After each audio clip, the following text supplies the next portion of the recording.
और एक बड़ी जानकारी आपको दे दें, जंगली हाथियों के लिए एमपीसीजी कॉरिडोर बनाने की तैयारी की जा रही है। जंगल हाथियों से बचाने को और फसलों को बचाने की ये कवायद है, जहां ग्रामीणों को हाथियों से व्यवहार के लिए प्रशिक्षित किया जाएगा। वन विभाग ने इसको लेकर कार्य योजना तैयार की है, बस अंतिम मुहर लगना बाकी है। तो एमपीसीजी हाथियों के लिए एक कॉरिडोर बनने जा रहा है। दरअसल हाथियों की वजह से किसानों की फसलों को नुकसान होता है, तो उन फसलों को बचाने की कवायद में इसको देखा जा रहा है। ग्रामीणों को हाथियों से व्यवहार के लिए प्रशिक्षित भी किया जाएगा कि अगर हाथी आ भी जाते हैं तो किस तरह से उनके सामने पेश आना है, जिससे कि वो हुड़दंग न मचाए और फसल को नुकसान न पहुंचाए, जनहानि न हो। तो वन विभाग ने इसको लेकर कार्य योजना तैयार कर ली है। अब सिर्फ इस पर अंतिम मुहर लगना बाकी है। बड़ी अपडेट आपको बता दें, मध्य प्रदेश और छत्तीसगढ़ कॉरिडोर, हाथियों के लिए कॉरिडोर बनाने की एक कवायद की जा रही है। तो हाथियों के लिए अब एमपीसीजी कॉरिडोर बनेगा, जहां जंगली हाथियों से फसलों को बचाने की कवायद के लेकर ये शुरू किया जा रहा है। ग्रामीणों को हाथियों से व्यवहार के लिए इसमें प्रशिक्षित किया जाएगा। वन विभाग ने इसको लेकर कार्य योजना तैयार की है, इस पर अंतिम मुहर लगना बाकी है। दुर्गेश गुप्ता हमारे सहयोगी हमारे साथ बने हुए हैं। दुर्गेश, क्या जानकारी मिल रही है?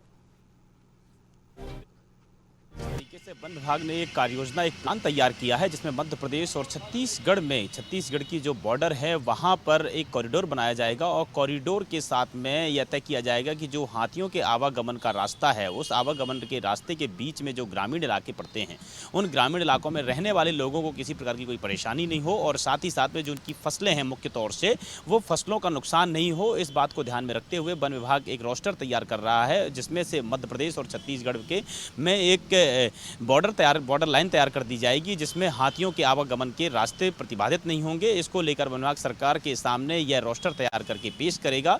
और सबसे अहम बात यह है कि जिस तरीके से मध्य प्रदेश के बांधवगढ़, संजय गांधी और कान्हा में करीब 52 हाथी हैं, और इनमें लगातार हाथियों का मूवमेंट देखा गया था आसपास के ग्रामीण इलाकों में। उस बात को ध्यान में रखते हुए मध्य प्रदेश सरकार का वन विभाग और छत्तीसगढ़ का वन विभाग दोनों ने मिलकर यह प्लान तैयार किया है, जिससे किसी प्रकार से ग्रामीण इलाकों को हाथी की वजह से कोई परेशानी नहीं हो, और साथ ही साथ ग्रामीणों की वजह से हाथियों को किसी प्रकार की कोई परेशानी नहीं हो। जी तो दुर्गेश, अगर इस पूरी योजना को लेकर देखा जाए तो कितना इसका फायदा किसानों को मिल पाएगा?